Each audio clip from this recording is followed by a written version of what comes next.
तो गाइज़ ये हमारा सेशन जो है ये सोशल लिसनिंग पे होगा। हम इसको थोड़ा सा एडवांस करके देखेंगे और थोड़ा कम्प्लीटली, ताकि आपकी जो पिछली जो आपकी सोशल लिसनिंग जो आपने मुझे फ़ाइल्स भेजी हैं उसमें हम डिस्क्राइब नहीं कर पा रहे अपनी बायस की प्रॉब्लम्स को। तो मैं आपके सामने वो आपकी शीट खोल देता हूँ। सबसे पहले मैं आपकी मिस्टर अरीब की मैं खोलता हूँ। उन्होंने नेगेटिव फीडबैक्स में ये देखें, फर्स्ट उनका जो प्रॉब्लम है वो है product was really poor, they made a big mess. अब रियली पुअर और बिग मेस ये कोई प्रॉब्लम नहीं है, ये कस्टमर या बायर अपनी प्रॉब्लम नहीं बता रहा। ये सिर्फ़ और सिर्फ आपने जो हेड है वो बताया है और उसकी आपने बॉडी नहीं बताई। पैथेटिक ये भी प्रॉब्लम नहीं है, ब्रेक्स हो इजीली, ठीक है, ये हो सकती है प्रॉब्लम। तो इसी तरह की कुछ मिस्टेक्स जो हैं वो मिस राबिया की सोशल लिस्टिंग में भी हैं। Sir, can I explain something? हम ये सेशन में जब हम क्वेश्चन आंसर करेंगे उस वक्त हम इंशाल्लाह डिस्कस करेंगे ये चीज़ें जो आपके All कंसर्न हैं। right. तो मिस राबिया ने भी ऐसे ही किया हुआ है, नॉट ड्यूरेबल एट ऑल। क्या ड्यूरेबल नहीं है, क्यों ड्यूरेबल नहीं है? तो नॉट फैंसी, ठीक है, ये समझ में आ रहा है। तो ये कुछ चीज़ें हैं जो मैं आपके साथ जो है वो क्लियर करना चाह रहा हूँ। अब मैंने जो कीवर्ड एक सोशल लिसनिंग की हुई है उसमें ये देखें, अगर मैंने ये पुअर क्वालिटी लिखा हुआ है, मैंने उसके आगे डिस्क्राइब भी किया हुआ है क्यों पुअर क्वालिटी है। Stained and smell of previous food, इसलिए ये पुअर क्वालिटी है। अगर ये स्मॉल है साइज़ तो मैंने इसके आगे लिखा हुआ है कि ये क्यों स्मॉल है।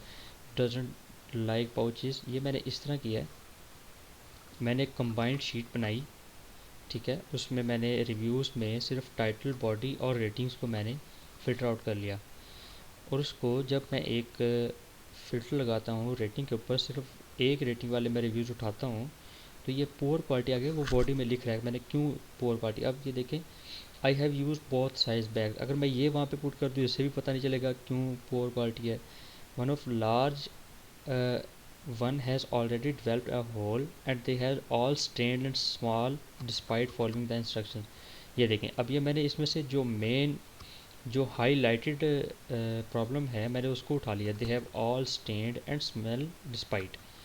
अब मैंने इसको टॉप रो में लिख दिया इस प्रॉब्लम को। अब मुझे पता चल गया, एक तो पुअर क्वालिटी इसकी जो मेन प्रॉब्लम है, जो प्रॉब्लम का जो हेड है वो पुअर क्वालिटी है, और उसमें जो मेन प्रॉब्लम बॉडी जो है वो stain and smell of previous food, ठीक है। मैंने इसको अपनी वर्डिंग में इस तरह लिखा है ताकि वो सारे के सारे जो स्टेंड और स्मेल के बारे में आ रहे हैं रिव्यूज़ वो इसमें कवर हो जाएं। अगर मैं यहाँ से सिर्फ ये भी लेता कि दे have all stand and smell, तो इससे भी पता ना चलता। तो मैंने इसको अपनी वर्डिंग में लिख दिया, stand and smell of previous foods. मुझे आगे जाके कुछ रिव्यूज़ में ये पता चला कि प्रीवियस फूड्स जो हैं वो भी उसकी स्टेंड और स्मेल है, इसने नहीं बताया। अब मैंने यहाँ पे वन लिख दिया। और इसी तरह नेक्स्ट हमारी जो प्रॉब्लम आई वो थी स्मॉल। स्मॉल साइज़ जो है वो हमारा इसलिए इन्होंने कहा है क्योंकि इनकी जो फूड है ये एक्चुअली एक फूड स्टोरेज बैग है। तो फूड स्टोरेज बैग अगर स्मॉल आ रहा है इसका मतलब उनकी आधी से ज़्यादा फूड जो हैं, आधी से ज़्यादा जो उनकी मील्स हैं वो आ ही नहीं रही इसमें। तो मैंने उसके सामने उसका कंसर्न पढ़ा, उसका कंसर्न ये था, डजेंट लाइक पाउच, पाउच की तरह नहीं है, मतलब पाउच होता है वो नीचे से थोड़ा खुला होता है। और फूड स्टक इन कॉर्नर्स, मतलब स्मॉल है, कॉर्नर्स छोटे हैं, उनमें फूड स्टक हो जाता है जो बाद में स्मेल का भी बायस बनता है। तो अगर छोटे हैं तो हाथ भी नहीं जाएगा, उसकी वजह से हार्ड टू क्लीन, मैंने उसके आगे एक लिख दिया। अब पुअर क्वालिटी में एक और कंसर्न आ रहा था कि क्वालिटी इसकी पूरी इसलिए है कि ये can not tolerate even hot water and melted.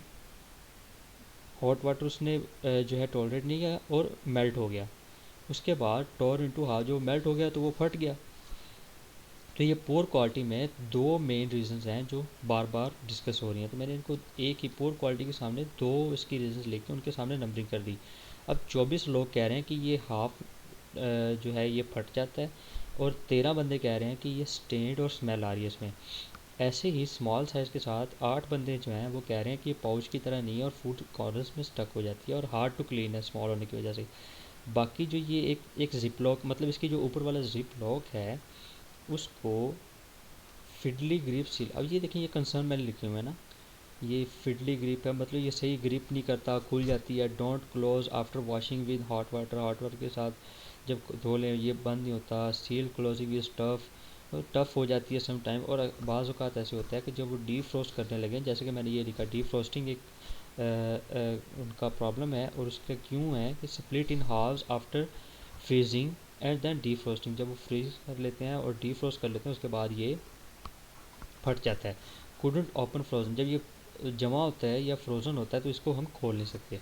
तो इस तरह करके टोटल तकरीबन 16 जो प्रॉब्लम्स थी वो डिस्कस हुई हैं और हर प्रॉब्लम का एक कंसर्न हमने लिखा है, ताकि अगर ये एक्चुअली हम कॉपी राइटिंग के लिए करते हैं, अपनी प्रोडक्ट को इम्प्रूव करने के लिए करते हैं। सोशल लिसनिंग का असल मकसद जो होता है वो हम अपनी कॉपी की जो बुलेट्स हैं उनको हम लिखते हैं। अब पहली बुलेट जो मेरी होगी वो मैंने इनको नीचे एक शॉर्ट कर लिया एक तरीके से, और मुझे पता चल गया कि ये जो सबसे ज़्यादा मसला आ रहा है वो है ज़िप लॉक का। वो 49 दफ़ा जो है वो रिपीट हुआ है। अब मेरी पहली बुलेट इस प्रॉब्लम को सॉल्व करते हुए नज़र आनी चाहिए, ठीक है, जो कि आप लोगों की सोशल लिसनिंग में ज़रा भी नज़र नहीं आ रहा। अब मुझे नहीं पता चल रहा कि इसमें कौन सी प्रॉब्लम मैं अपनी फ़र्स्ट बुलेट में लिखूं, मुझे नहीं पता चल रहा सेकंड बुलेट में लिखूं।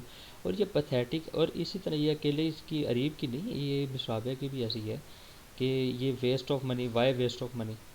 ठीक है, आपकी ये कीवर्ड सर्च अच्छी है, मतलब आपने एसेंस के हिसाब से किया, बिल्कुल बेहतरीन है ये। इसमें सिर्फ आपको एक चेंजेस ये करनी है, एक नई शीट बना के उसमें आपने जिस तरह एक कंसर्न होता है, एक प्रॉब्लम का हेड और उसके आगे प्रॉब्लम की बॉडी ऊपर लिख के उसके नीचे नंबरिंग कर देनी है। मतलब आपने कैसे करना है मैं आपको ये अभी करके भी बता देता हूँ। आपने किया, ये पुअर क्वालिटी आया, आपने ये पढ़ लिया कि हाँ जी पुअर क्वालिटी, आप देखें अब नीचे आ गया do not spend money on it, the design is flawed. अब ये देखें ये वाला हेड जो है ना सेम लाइक इस तरह आपने लिखा हुआ है। आगे आप अगर प्रॉब्लम पढ़ें तो क्यों है ये, please do not spend money on it, the design is flawed, the problem is the design, the bottom of each bag is flat. ठीक है, फ्लैट है, नॉट अ पाउच स्टाइल। देखा आ गया ना। अब ये नॉट अ पाउच स्टाइल का मतलब, ये पाउच स्टाइल का मतलब ये है ये खड़ा नहीं हो सकता, ये लेट जाता है, फ्रिज में अगर रखें तो लेट जाता है। तो अगर मैं अकेला ये लिख देता मुझे इसका ना पता चलता। तो मैंने क्या किया, मैंने इसमें से प्रॉब्लम को अपने अल्फाज में ये लिख दिया पोर क्वालिटी। ठीक है, सॉरी, स्मॉल, स्मॉल लिख दिया। स्मॉल के साथ मैंने लिख दिया डजंट लाइक पाउच, पाउच की तरह नहीं है। ठीक है, तो इस तरह करके ये तकरीबन 8 दफ़ा ये वाला प्रॉब्लम रिपीट हुआ। पहले मैंने एक लिखा, जब ये मैं साथ लिखता गया, मैंने ऐसे stain and smell of previous food मैंने एक लिखा, इधर से मेरा पहला हेड आ गया तो मैंने इसके सामने एक लिख दिया। अब नेक्स्ट बुलेट की नेक्स्ट रिव्यू की तरफ गया, वो था एक पाउच के रिलेटेड, मैंने लिख दिया स्मॉल है इसलिए इसमें फूड नहीं आ रही और वो पाउच की टाइप है, तो मैंने उसके आगे एक लिख दिया। अब नेक्स्ट टाइम जब मेरे पास पाउच का कोई प्रॉब्लम आएगा तो मैं उसको यहाँ पे 2 कर दूँगा। ठीक है, इसी तरह मैं सबको लिखता गया, जो जो नए नए प्रॉब्लम्स आते गए मैं उनको नीचे लिखता गया, नए प्रॉब्लम्स को लिखता गया, उसके साथ साथ उनका कंसर्न लिखता गया। जो पहले प्रॉब्लम रिपीट हो रहा था मैंने उनको उसके सामने उसकी नंबरिंग करता गया, और टोटल जो है वो 8 दफ़ा ये हुआ है और 49 दफ़ा जिप लॉक का प्रॉब्लम आया। तो इस तरह करके मैंने इनको सॉर्ट कर लिया और मुझे पता चल गया मुझे पहली 5 बुलेट्स कहाँ से लेनी है। एक्चुअली आपकी बुलेट्स का जो आइडिया है वो मिस राबिया जो है वो बेहतर जानती होंगी बुलेट्स कैसे लिखते हैं, और आपने वो पहले उनके एडवांटेजेस बताने होते हैं अपने प्रोडक्ट के। ठीक है, उसके बाद हम फीचर्स की तरफ जाते हैं। तो हमारे एडवांटेजेस वही हैं जो हमारी प्रॉब्लम्स को दूर कर रहे हों, ये हमारी प्रोडक्ट का एडवांटेज है। तो इस तरह करके हम सोशल लिसनिंग करते हैं। ये फ़ाइल मैं आपके साथ शेयर कर दूँगा, और ये फ़ाइल जब आप देख लें, ये देखें तकरीबन यहाँ तक आ रहे हैं ये कंसर्न ना due to air crystal form. अब ये देखें, अब यहाँ से भी पता नहीं चल रहा क्या प्रॉब्लम है, लेकिन जब मैं इसकी हेड की तरफ आता हूँ एयर कांट भी रिमूव, जब रिमूव नहीं होती वो क्या हो जाती है, तो वो क्रिस्टल की फॉर्म में बन जाती है, मतलब वो अंदर बर्फ़ सी जम जाती है। तो इस तरह करके ये कंसर्न्स आ रहे हैं। ये एक है very hard to dry after washing, तो इसके सामने मैंने हेड लिखा हार्ड टू ड्राई या वॉश।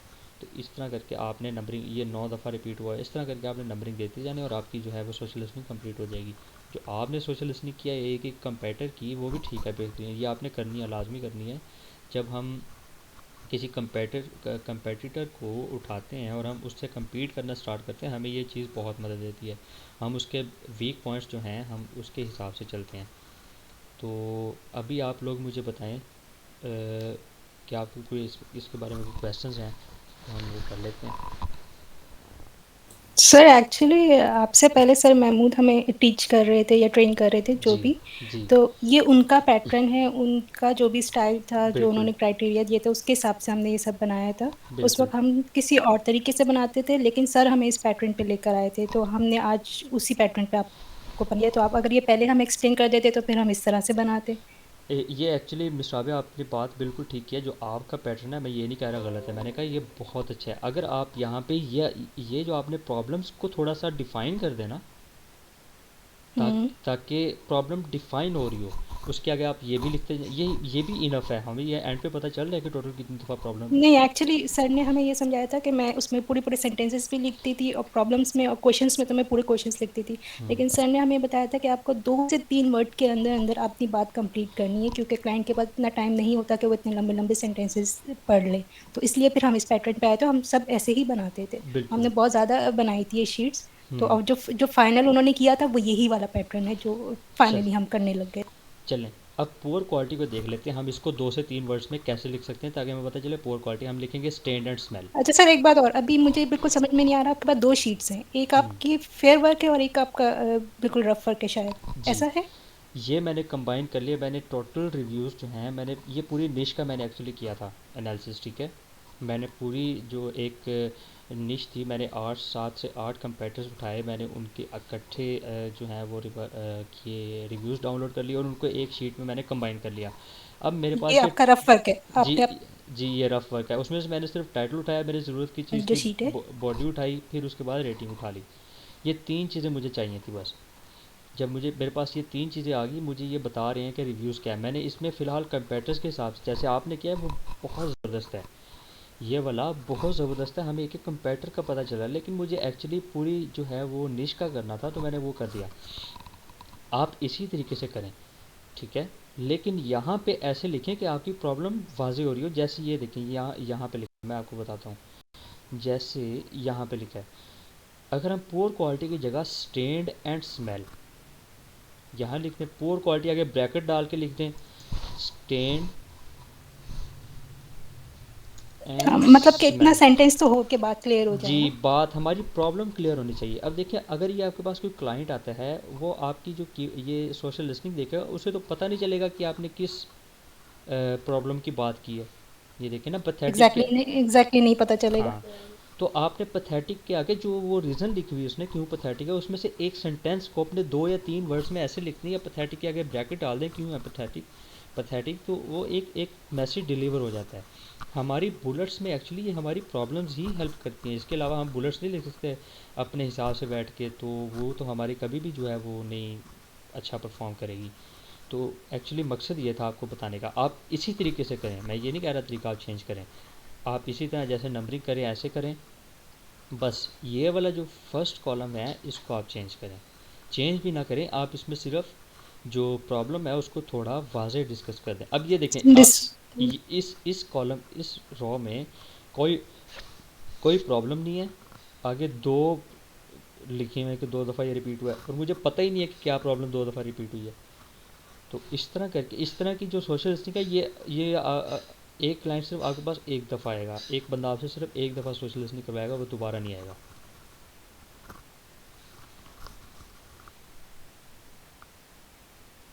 तो अभी अगर आपका कोई क्वेश्चन है इसके बारे में वो आप करें। अरीब भाई से मैं पहले पूछ, अरीब भाई आपने क्वेश्चन करना है या आपको कोई चीज़ समझ नहीं आई, आप पूछें। सर मेरा क्वेश्चन है कि अब जिस तरह हमने लिस्टिंग की है, सोशल लिस्टिंग की है, इसी तरह से कर दें और जो मेन सेंटेंस है उसको थोड़ा सा मीन्स बिल्कुल। के बड़ा कर दें, कि जो मीन्स के रीज़न है, जो जी। पॉजिटिव रिव्यूज़ है या नेगेटिव रिव्यूज़ है, वो हम्म। हमें उसी सेंटेंस में कंप्लीट हो जाए। मतलब आपने उसको पढ़ना है सेंटेंस को, जो उसने प्रॉब्लम जी। बताई हुई उसको अपने वर्ड्स में ताकि आपसे अगर कोई पूछे यार कि ये क्या प्रॉब्लम, आप उसे बता सकते हैं ये प्रॉब्लम है। अब उसको ऐसे डिस्क्राइब करें कि आगे, जैसे मैंने बताया, आप यहाँ पे ये पैथेटिक लिखा हुआ है ना, पैथेटिक के आगे ब्रैकेट डालें, ब्रैकेट के आगे में 2 या 3 वर्ड्स में लिख सर दें कि ये क्यों। सिंगल वर्ड ही सर पैथेटिक जो लिखा हुआ था हाँ ये। जी, ठीक है। उस अब ये देखें ना, ये एक दफ़ा लिखा होगा, ये दो दो कंपेटर्स में दो दो दफ़ा ये वाला प्रॉब्लम डिस्कस हुआ हुआ है, लेकिन आपने 4 रिव्यूज़ में सिर्फ पैथेटिक पैथेटिक नहीं लिखा। अगर सर लिखा कोई इनमें मसला नहीं। नेगेटिव रिव्यूज बहुत कम थे, दो दो तीन तीन इस तरह से थे। चलें, ठीक है, लेकिन फिर भी ये बाकी जो हैं ये भी, ये देखें, दैट अ बिग मैस, ये भी नहीं हो सकता। ओवर प्राइस, ठीक है। They are not what I expected, ठीक है, इसके आगे एक सेंटेंस लाजमी लिखा होगा उसने। दे आर वेरी स्मॉल, ठीक है, ये देखें ये प्रॉब्लम पता चल रही है, वेरी स्मॉल, ठीक है। नेवर रिफंडेड, ये भी एक प्रॉब्लम है, लेकिन ये बुलेट्स में हम अवॉइड करते हैं। वेरी चीप, अब वेरी चीप क्यों है उसके आगे उसने बताया होगा वेरी सर फिर चीप क्यों है। अगर ऐसे मीन्स कि जिस तरह आप कह रहे हैं उस तरह तो सेंटेंस बड़े हो जाएंगे काफी। सर मैं अरे भाई, मैं आपको बता रहा हूँ, आपने बड़ा सेंटेंस नहीं लिखना, आपने वो सेंटेंस पढ़ना है, समझना है उसको, अपने वर्ड्स में 2 या 3 वर्ड्स में लिख देना आपने। ठीक है सर। ठीक है, वेरी चीप लिखा है ना। जी अब वेरी चीप क्यों है, जी अब जी। ब्रैकेट में 2 या 3 वर्ड्स में लिख दें अपने अल्फाज में, ताकि अगले को भी समझ ठीक आए, है। आपको भी समझ आए। जी सर समझ आ गई। अच्छा, मतलब कि आप ये सोशल लिसनिंग के जो बुलेट्स होंगे उसी को हम प्रोडक्ट के बुलेट्स में यूज़ कर। जी, अगर सोशल लिसनिंग में एक प्रॉब्लम आ रहा है तो हम उस प्रॉब्लम को एक बेनिफिट बना के, वो एक एडवांटेज बना के उसको, मतलब अगर ये नेगेटिव है हम इसको पॉजिटिव करके बुलेट्स में लिख देंगे। राइट। क्योंकि ये, देखें, लोग आपसे प्रोडक्ट तब ख़रीदते हैं जब उनका एक प्रॉब्लम सॉल्व हो रहा हो, और प्रॉब्लम तब सॉल्व होता है जब वो कम्प्लीटली सॉल्वेबल हो एक ही प्रोडक्ट से। तो अगर उसमें कुछ ऐसी चीज़ें आ रही हैं जो वो लोग एक्चुअली, जो गोरे लोग हैं वो इन चीज़ों को बहुत देखते हैं। वो कुछ लोग तो ऐसे हैं, वो सारे के सारे रिव्यूज़ पढ़ते हैं प्रोडक्ट ख़रीदने से पहले, तो उनको पता होता है कि मुझे क्या चीज़ चाहिए, इसमें क्या प्रॉब्लम्स हैं। तो हम जब अपनी लिस्ट बना रहे हैं, हमें ये बोर्ड पे लिखना होता है सामने करके, भाई हमारी लिस्ट में ये प्रॉब्लम नहीं है, और उसको पॉजिटिव वे में लिखना होता है। Right sir. सर अच्छा, कंपैटिटर को सिलेक्ट करने का क्राइटेरिया जो हमें बताया गया था वो ये कि जैसे हमारे प्रोडक्ट का प्राइस $20 है, तो सर ने कहा था प्राइस की रेंज आप ऐसे देखें कि कंपैटिटर 18 से $22 के दरमियान में हो, और उसका रिव्यूज़ जो हो वो अबव 50 हो और मैक्सिमम जितना भी हो, और उसके वेरिएशंस ना हो। अगर हमारा प्रोडक्ट ब्लैक कलर में है तो आप कंपैटिटर का प्रोडक्ट भी ब्लैक कलर में हो, उससे उसके एक से ज़्यादा वेरिएशंस ना हो। तो आपका भी क्राइटेरिया यही रखें हम। जी जी बिल्कुल, इसे कहते हैं डायरेक्ट कंपेटर्स। जो डायरेक्ट कंपेटर्स होते हैं उनकी सेम सेम आप जैसी प्रोडक्ट होनी चाहिए, और जो है उनकी प्राइस जो है वो आपके राउंड अबाउट हो। वैसे हम क्या करते हैं, हम एक्चुअली जब अपनी लिस्ट स्टार्ट करते हैं तो हम, अमेज़ोन हमें अलाउ करता है कि हम अपने लिस्ट की प्राइस जो है वो जो फर्स्ट पेज पे हाईएस्ट प्राइस है उससे 20% हायर रख सकते हैं, इससे ऊपर हम नहीं रख सकते। तो मैं तो क्या करता हूँ, मैं 20% हायर तक के कंपेटर्स उठाता हूँ। ठीक है, लो में सिर्फ $1 या $2 या पाउंड्स का मैं फ़र्क रखता हूँ, लेकिन हाईएस्ट में मैं 20% तक मैं फ़र्क रख सकता हूँ, क्योंकि हम अमेज़ोन हमें ये जो है वो अलाउ कर रहा है। लेकिन मेन चीज़ जो है वो हमारी प्रोडक्ट सेम प्रोडक्ट हो, मटेरियल सेम हो, कलर सेम हो, डिज़ाइन सेम हो, और उसमें अगर उसकी जो क्या उसे कहते हैं, अगर उसके साइज़ में फ़र्क आ रहा है ना, साइज़ में मतलब स्मॉल है, लार्ज है, उसमें थोड़ा बहुत कंप्रोमाइज़ किया जा सकता है reviews, in the case of reviews. लेकिन हम उस उन कंपेटर्स को नहीं उठाते जिनकी प्रोडक्ट ही हमसे डिफरेंट है, जिनका कलर ही हमसे डिफरेंट है, क्योंकि उनकी ऑडियंस डिफरेंट है ना, उनकी उनकी टारगेट ऑडियंस डिफरेंट है। हमने उन कंपेटर्स को उठाना है जिनकी target audience is same age ours. तो इन्हें डायरेक्ट कंपेटर्स कहते हैं।